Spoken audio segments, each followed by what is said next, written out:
Hello, traders, and welcome to our webcast for today, Long Options. I am Rachel Deschel, your host for this webcast and Senior Manager of Trading Services here at Charles Schwab. I am joined in the chat today by my good friend, Kevin Horner.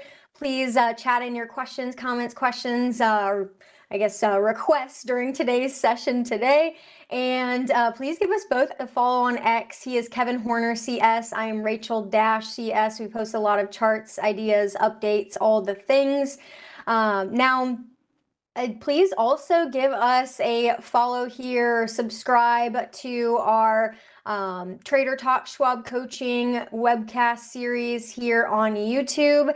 And please give me a thumbs up, a like today if you enjoy this webcast. So today, we're actually going to be focusing on the power of patience, the power of waiting. We're going to go through a framework of when it may make sense to just maybe take a little bit of time to reset, walk through a process. So that's what we're going to go through today, is spending more time on the process side of things and walking through that waiting and patience framework here for you today.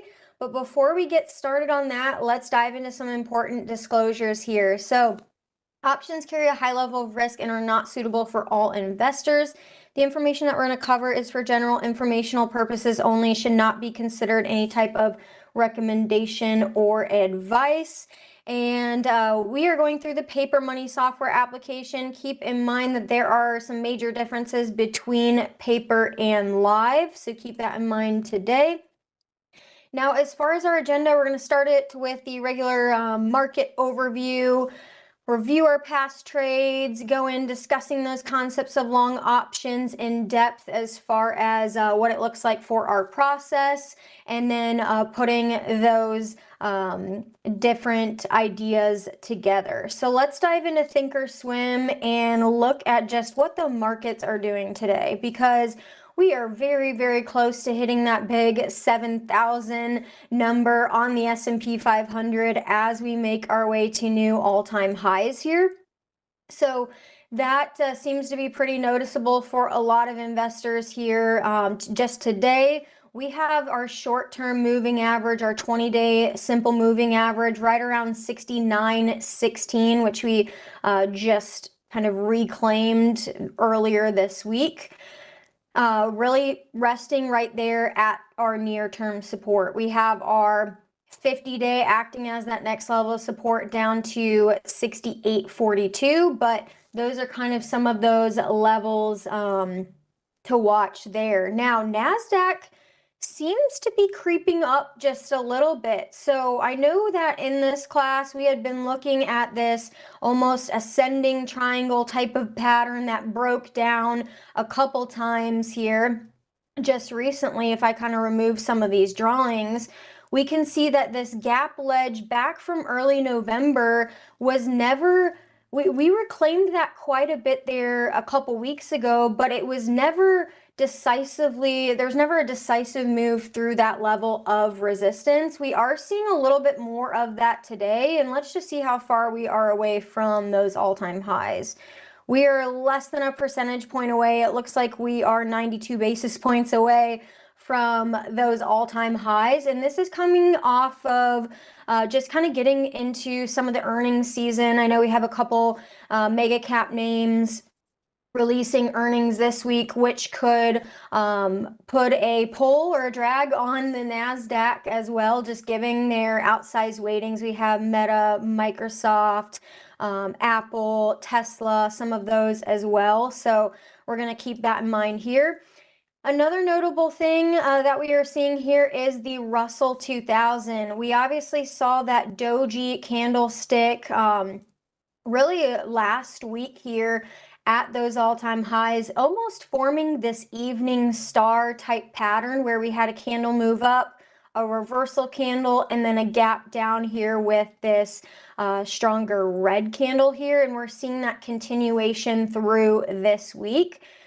The support level to watch for a lot of traders is likely going to be this level of horizontal support, which coincides with that 20-period simple moving average, right around 2,600 or so. So I know a lot of eyes will likely be on that here. So let's kick into gear with some of our old trades here that we have. So these are the trades that we're in for this long options class, and I'm going to expand all of these for us here. So we are in AEM, Freeport, McMoRan, FedEx, Merck, and then we placed a hedge on NVIDIA the other week as well, just for our hedging class. Now, there may be a couple areas where I may say today with this account where we may want to take a little bit of profit. And I say that because if we look at our profit percentage here, especially on AEM, we have close to a 28% profit. Freeport McMoRan, we still have a ton of time in that one. We're going to leave that one alone. I guess same with this one as well. We still have a ton of time there. And FedEx, we still have a couple months there. Again, a good amount of profit as far as percentages here. So this is kind of when it comes into play where we can kind of decide, okay, we do have time on our side, but are we comfortable with some of the profit that we've made thus far? And maybe it gives us an opportunity to sell into strength and possibly look at these as items on our watch list to possibly re-enter again on a little bit of weakness should we get that in the future. So let's take a look here and just analyze a couple different things with some of these stocks. Now, AEM, we've seen, we bought the breakout in AEM here. We still have our, the trend is still obviously up. We've been making higher highs, higher lows. We haven't seen a true break in trend yet. Now, what we may be watching as traders managing this position, we may be looking at this short-term level of support right around 203 here, okay? So this could give us a chance to just kind of move up our stop quite a bit in this case, protect some of our profits there. So that is what we're going to consider doing today with this one here as well. And I actually do see a message in the chat. Wiley, this is why I'm glad you chat in amongst the others as well, because he mentioned sell half. Sell half. We do have a decent profit and we have 2 contracts. So why not take some of that profit off the table and move up your stop for the rest of that? So I know that's how a lot of traders may look at managing some of these positions, especially if you've reached that level of a profit area that you are comfortable with. You don't want to get greedy and you want to take some of that off the table. And essentially that some of that gain could pay for your initial premium to enter in that contract as well. So that is what we're going to do with this one today. We're going to take AEM. We're going to take half of that position off the table, and then we're going to move up our stop on the rest here. So where does our stop exist? Well, right now it is at 43 and 40. So we have our stop or our activation price first at 43. We have our limit price a little bit below it, right at 40. So what I'm going to do first, I'm going to move this down so you guys can see this here. I am first going to click on this order and cancel and replace. We're just going to make that for 1.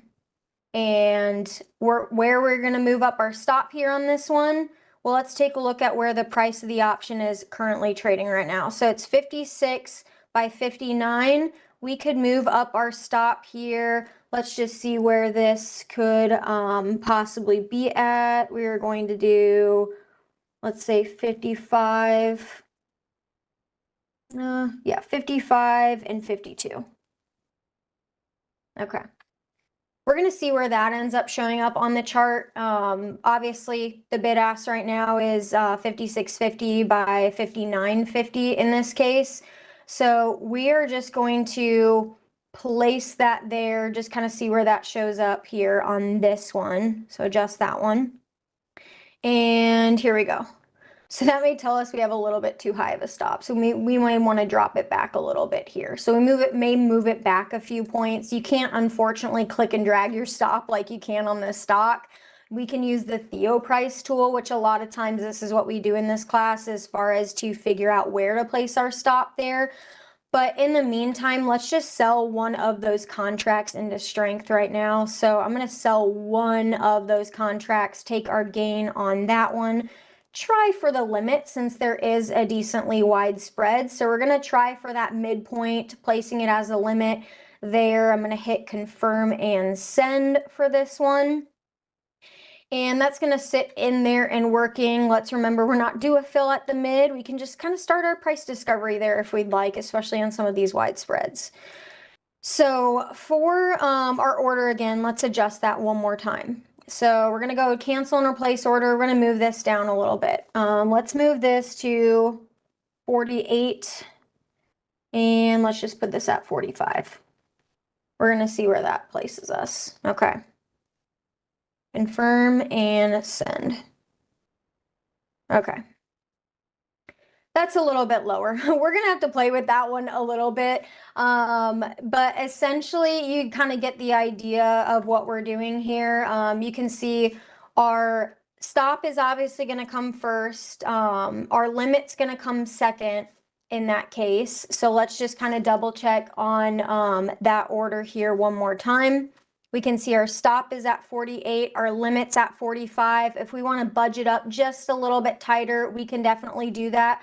But keep in mind that stop order is going to trigger off of the asking price of the option. So that's going to be higher where the current bid is trading at the time. So we're placing that limit order a little bit below it to kind of catch it in a down moving market there as well. Now, let's take a look at one of our next trades here with Freeport-McMoRan. So we see FCX. We have been in this one as well. Still not really seeing any break in the trend with this one too. Let's see where we're at as far as our gains on this one. We're up about 1,600 on this one. So this could be where we could say, okay, we may want to take a little bit off, but again, we still have so much time on this option. We still have roughly 2 years in this case. So we may want to wait on this one until we see more of a little bit of a pullback here, some type of structural shift that may tell us that, hey, it's okay to take a little bit off. We're going to ride this one out on this one. Now for FedEx as well, we have that stop that we've had in place here on this one. We've caught support at the 20-day moving average. We see almost that type of close above the high of the low day, looking like it's going to be today, giving us that possible confirmation of that support bounce from that 20-day. So we're going to hang on to that one as well, leave our stop where it is right below where that 20-day moving average is, where we have found that horizontal support there. And then as far as Merck, we are currently right at support of this one as well. So we're at horizontal support of Merck. We have our stop in just a little bit below that support level here.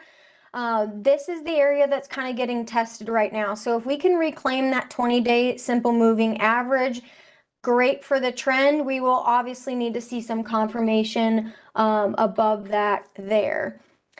So that gives us kind of a review for all the trades that we have recently placed over the last couple weeks or so.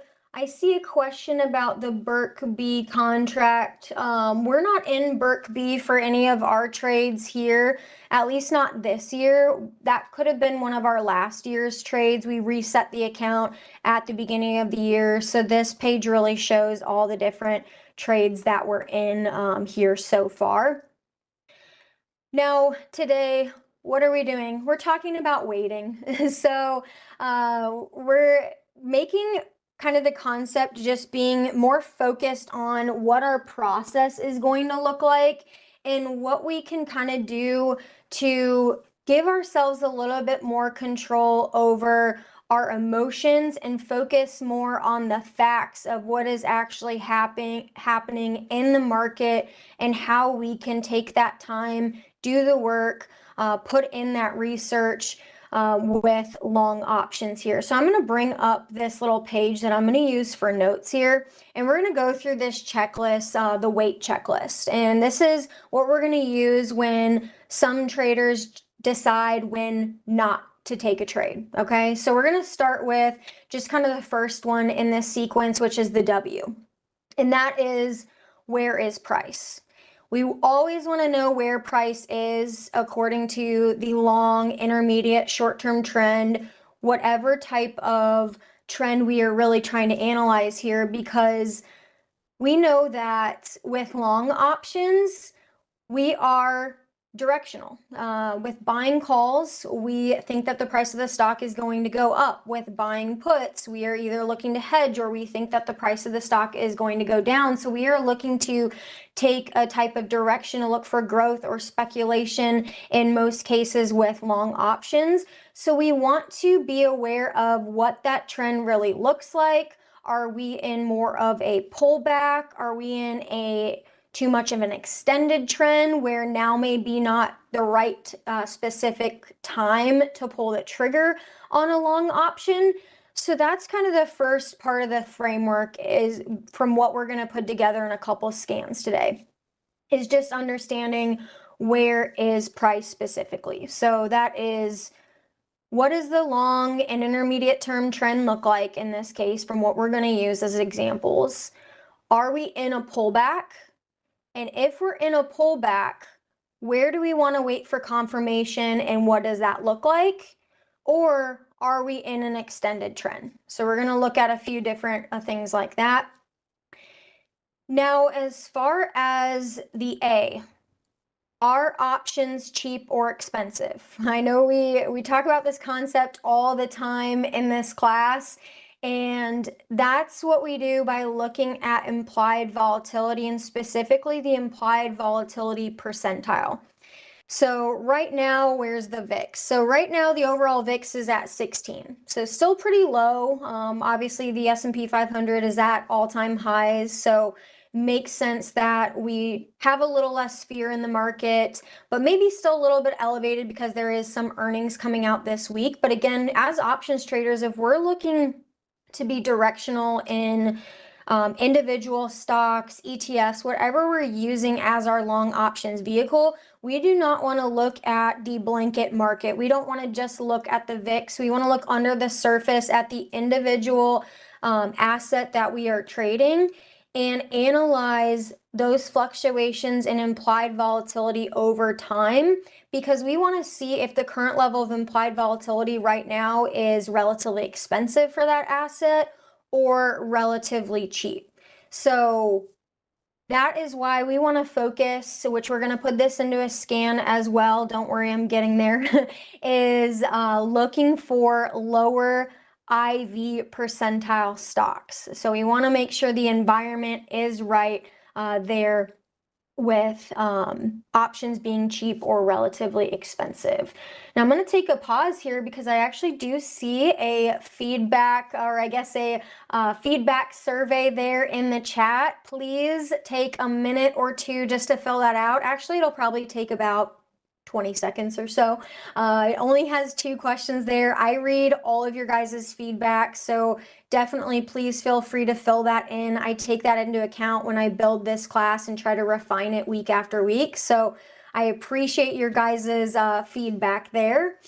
Now, I see a question in the chat just on how would we know if the premium is good or too expensive? So how would you know if the premium is relatively cheap or expensive? Well, a couple different things. We obviously have, which kind of what we're talking through here, we obviously have the direction of the stock that's going to play into the options price. We have volatility that's going to play into the options price, which is kind of what we're talking about now. And then we have that time factor that we're going to be talking about next that really bakes into the options price. So Volatility wise, to be able to see if the option is cheap or relatively, I should say, relatively cheap or expensive, is to look at that implied volatility percentile, which we're going to do within the platform, to tell us, based on a scale of 0 to 100, where is the current level of implied volatility for that stock right now? And so one of the things we're going to look at is looking at the lower half of that, because if we look at the lower half of that scale and maybe an IV percentile from 0 to 50 or so, that's going to tell us that these options right now, volatility speaking, could be cheaper than they have been over more than half of the past year. So that's what we're going to use as our metric there. And then as far as the I, is time working for or against me? So we're going to, again, look at short-term trends. We're going to look at long-term trends as well. If we see a lot of chop or a lot of sideways action on a pullback, or we just see maybe even a little bit more range-bound type of markets, we may want to stay away from those types of scenarios, just because a range-bound market or a consolidation in an asset is just going to wilt away our premium as a long option buyer, theoretically, time speaking. Because if we don't have those changes in volatility, if we don't have that direction of the stock that's going to carry us forward, our premium will lose value each and every day just because of that time decay that we're going to see. So we're going to look at reducing that theta exposure there on our options too. And then the last one, T, is there a real trigger? So what is going to be that trigger for me? So is that going to be a resistance breakout to the upside? Do we see a true confirmed breakout of resistance if we're buying a call option? Do we see, with the pullback in an uptrend, are we seeing confirmation from that level, maybe a bounce or a close above of the low day from a 50 period moving average, for example? Do we have resolution from ranges where we have a certain percentage move out of a range that we've seen, where we can see that the chop is decisively over and that we may start a new trend? Do we have volume confirmation? Things like that. And you can obviously use some of those examples when speaking about puts as well. So those kind of go vice versa as well. So here, this is kind of the framework that we're going to look at. I'm going to help you build 2 different scans as examples today. And we're just going to go through the process of what it may look like and what we're kind of thinking in our minds as far as why we may be waiting on these specific setups and what could give us the signal to possibly move forward with a trade with these examples. So what I did here was I built a couple scans here. And the first one that I want to load is just a very basic one for uptrending long options. Okay. So what I'm looking at is I'm scanning in all listed stocks, and I'll actually do this and share this with you guys as we're talking. So I'm going to share that scan query. So this is the first scan. I'm going to put that in the chat there. These links will be in the description of the video as well once it gets archived too. So just keep in mind you have that there. So what does the scan show us? Well, we're looking at all listed stocks. We put a couple basic filters that we typically like to do when identifying stocks that we want to trade options on. So we're going to look for a stock that's greater than $20, a 50-day average of volume greater than 1.5 million. We talked about this IV percentile, and that's, again, that's just ranking the current level of implied volatility for the stock compared to its own data over the past year. So if it's in the lower half of that percentile, that's telling us that those options are relatively cheap in volatility terms, because we know that when volatility is lower, our options are cheaper. When volatility starts to increase, our options get more expensive. So when we are a long option buyer, we're going to be looking for a lower type of IV environment. So that's why we put that in there.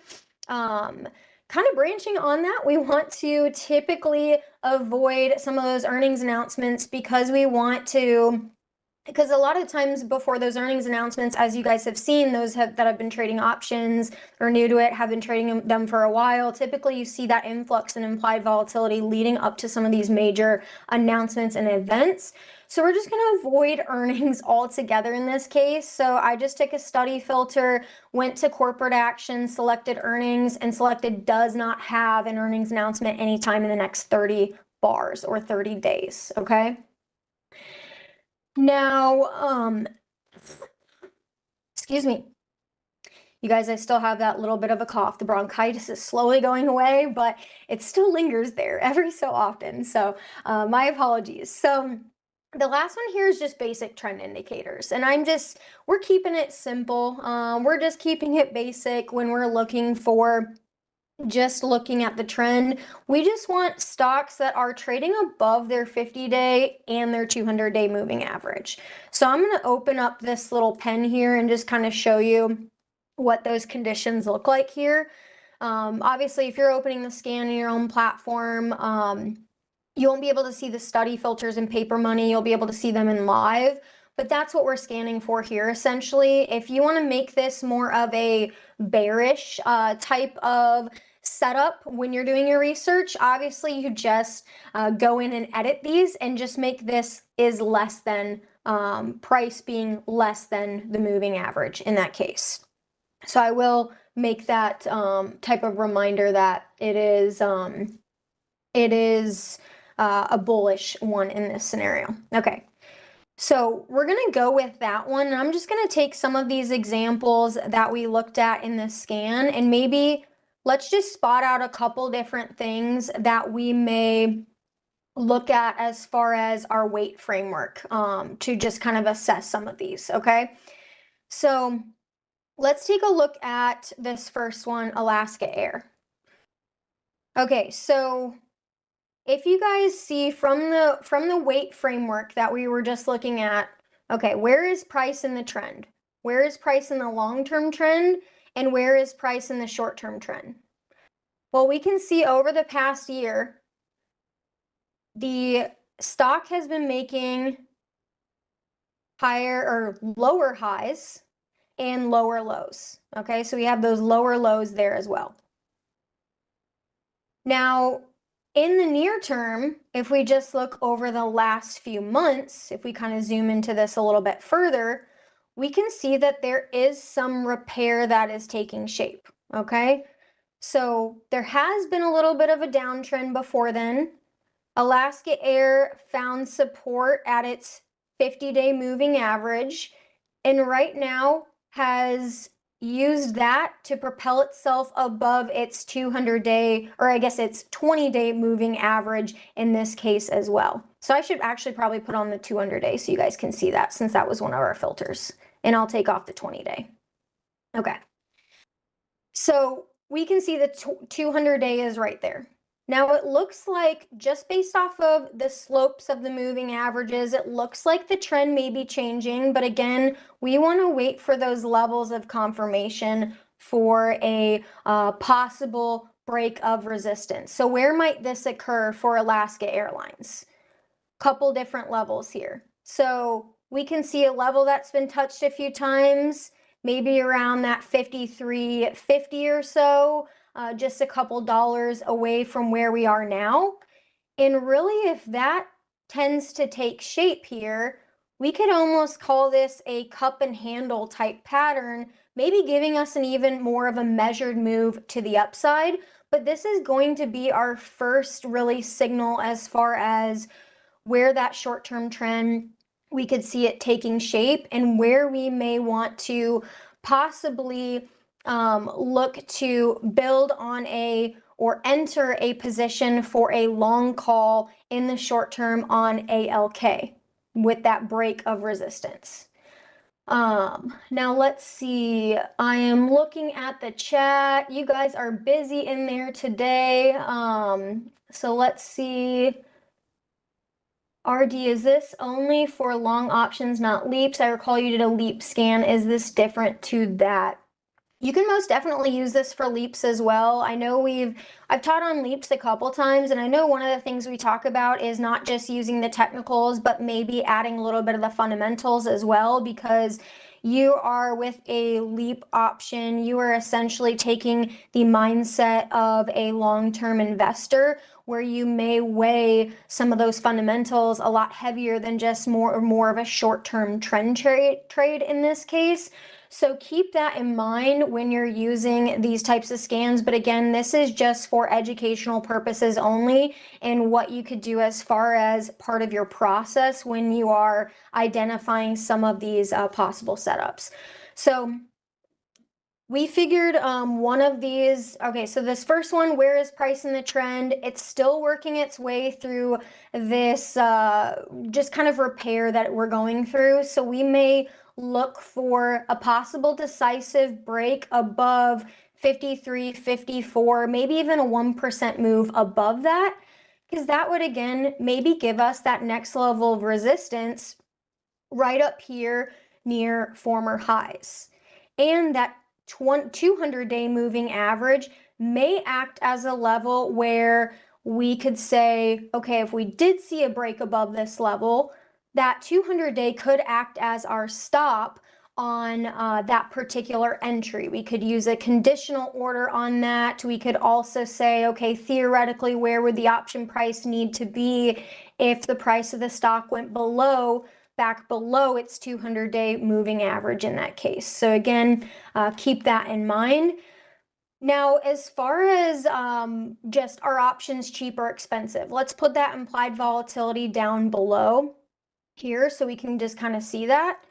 Now, over the past year, we can see where implied volatility has been for this particular asset. In a lot of the past year, it's been above the current level than it is now. So this would tell us that we're in more of that type of environment where it may be a better time to be buying options just because of the relative cheapness in there. Now you can see this another way on the trade tab. If you actually just look down to the today's option statistics below the options chain, if you look at the current implied volatility percentile, you can see it's in the 25th percentile. So that's telling us that, again, relatively low. These options, volatility speaking, are relatively cheap as far as volatility is concerned. Now, another one, we talked about the time and the trend. Well, right now we're still kind of getting through a little bit of the chop. So for the I and wait, is time working for or against me? Well, right now it's kind of working its way through this consolidation. We're poking our head out of this short-term consolidation, but again, like we said, it needs to make that possible decisive move where we may say, hey, time may be working for me in this case. I may look a little bit further out in expiration, maybe a couple months in expiration, since it's taken us a couple months to repair this downtrend here. So that may be another one. And then here in this case, the last question for T and wait, is there a real trigger? Well, we do have a break above the 200-day moving average today, but we don't have a decisive break above this level of resistance that we are previously seeing. So if you're a trader that wants to wait for a little bit more confirmation, you may say that the trigger is not there yet, because maybe the trigger is 2 or 3 closes beyond that 200 period moving average. Maybe it's a close above this resistance level or a certain percentage above it, whatever that may look like. And then again, you can use volume and some of these other indicators that we talked about as well. But going through this framework, just kind of using this for each individual stock where we may narrow down our list, this gives us a checklist to say, okay, is this something that we should be entering into a trade today, or should we wait a little bit? And this one tells me, just kind of using our framework, there's a few couple things that do still need to possibly repair for us to feel enough conviction into taking a long directional stance in this particular stock. So let's go. I'm going to see if you guys have any questions with this, actually. And I see Kong mentioned something. When you said patience, you really meant it. Yes, I did. Yes, I did. Because sometimes, sometimes the best trade is not to trade at all. I know it sounds a little wild, but sometimes it is the type of environment where you may be wanting to sit on your hands a little bit and wait to have more conviction in that trade. You don't have to be trading all the time. You aren't going to miss the next big trade. There's always going to be another trade. So I want you guys to keep that in mind. It is okay if you miss this big trade and that big trade, because there's always another trade coming along. There's always opportunities in this market, and that's why we want to put this process and this framework together to show you guys that when you do have an opportunity that does meet this checklist, now this is just an example, but if it does meet this checklist of all these different things that tell you that there is a true trigger, that there is a go, it gives you more conviction in that trade. And likely when you're sticking to that process, you are more successful rather than just jumping into a trade because of FOMO or some of those other things like that, or that fear of missing out. Sometimes, and I heard this today, and I've heard it a few times. I'm not the one that coined this term, but sometimes it's the JOMO. It is the joy of missing out. Sometimes it pays to just wait because we're not wasting premium, and we are waiting for some better setups here. And yes, I see Wiley mentioned again, patience, discipline, position size, holy grail. Yes, that is what we teach here in this class. So having a process. Let's look at another example here. Where are we going to look? Let's just look at this one as well. Okay, so Fastenal. We've seen that there has been, yes, there's been a downtrend over the longer term time horizon here on this one. We're going to go through the same framework here. We are also seeing that there has been some repair. So you're also seeing a higher low being made and a higher high being made, brushing up this resistance. You're also seeing it find support at the 200-day moving average. So right away, we can say, just looking at the trend, obviously there's been some repair, but we are retesting that 200-day moving average. So a trader that's wanting to wait for a little bit more confirmation, waiting for more of a trend trigger, they may say, okay, we're going to wait for a decisive bounce from this 200-day moving average, and maybe even making our way to possibly closing that gap right here around 45 or so, to give ourselves more of that risk defined type entry if we are using that 200-day level as support in that case. So that's another example here. Since we have a few minutes left, here, I want to actually go through one more scan as an example. So we're going to use this one, and we're going to teach on another concept with looking at volatility compression. So I'm going to load the scan query. I'm going to go into squeezing long options. Basically the same criteria that we were looking at before, but we're going to add in the TTM squeeze. So for those of you that are not familiar with the TTM squeeze, that is essentially a volatility squeeze scan. So that essentially takes the Keltner channels, and I'm going to show this on the chart real quick. This is going to take the Keltner channels, which are basically just kind of like this version of the average true range. It's basically volatility channels based off of the average true range is probably the easiest way to put it.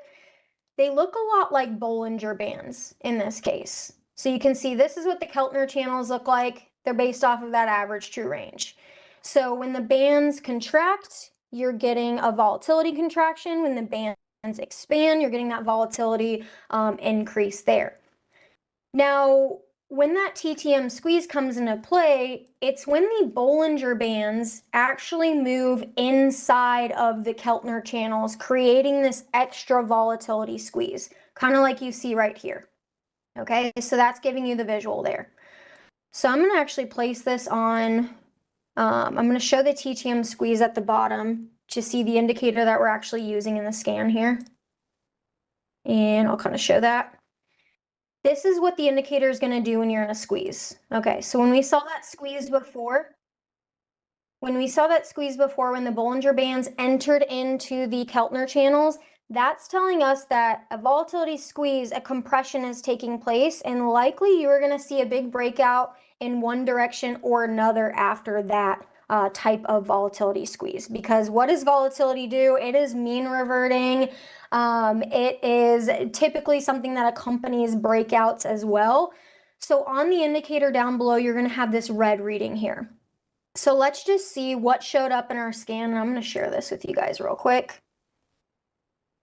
Let's put this in the scan, squeeze scan. These are not guaranteed for accuracy, timing, or results. We have that squeeze in the scan. Let's just pull up an example. It looks like TEL was one of our examples here that is entering into a bit of a squeeze here. So if we look a little bit closer, we can see the Bollinger Bands. Yes, they're in blue. They have moved inside of the Keltner channels, giving us this squeeze that we have seen that price has been in. So that is a time where you could look for these types of opportunities with your process. This is a time to be patient, discern where that trend really has been, where it could be possibly going, and this may give you a couple different areas as far as where breakouts could be using those levels of support or resistance. Now, this could maybe even get into, I think it's Connie's class on long straddles and strangles here, just maybe looking at a larger move in either direction. But again, just another scan, another example, a different type of tool that you could use in your tool set to be looking for some of these volatility compressions that may precede some of those larger breakouts. But again, stick to that process. Again, with the TTM squeeze, since this is maybe a new indicator for some of you guys to be looking at, typically you're going to see multiple days of little red dots there that are going to tell you that it's truly in that contained squeeze. And then typically you get a long signal or a possibly long entry signal when you have two blue bars there in, I think it's light blue. And then you start to get almost like a momentum waning signal when you have two dark blue bars. Same works for the downside as well. So you have strong momentum to the downside with two red bars, waning momentum to the downside with two yellow bars in that case. So that's another type of way that could help you along with this process. But again, I'm going to place this up on the screen one more time as we wrap things up. We want to use a framework. Sometimes being patient is sometimes the best trade. But again, you guys have to build a plan for yourself. And what is most important is sticking to that specific plan. So hopefully this helped today, just showing a little bit more of the nitty-gritty process of things, maybe a different way that you could think about this weight checklist for your long options. And if you did like this class, if you found it helpful, please give me a thumbs up. Please fill out that survey in the chat. Please subscribe to us on Trader Talks. And Kevin, you did amazing in the chat. Thank you, buddy. Please give us both a follow on X. I'm Rachel-CS. He is Kevin Horner CS. Thank you for everyone as well behind the scenes. They do an awesome job. And thanks to you all as well for tuning in. I hope you guys have a great rest of your day. Stay patient, stay disciplined, and take care.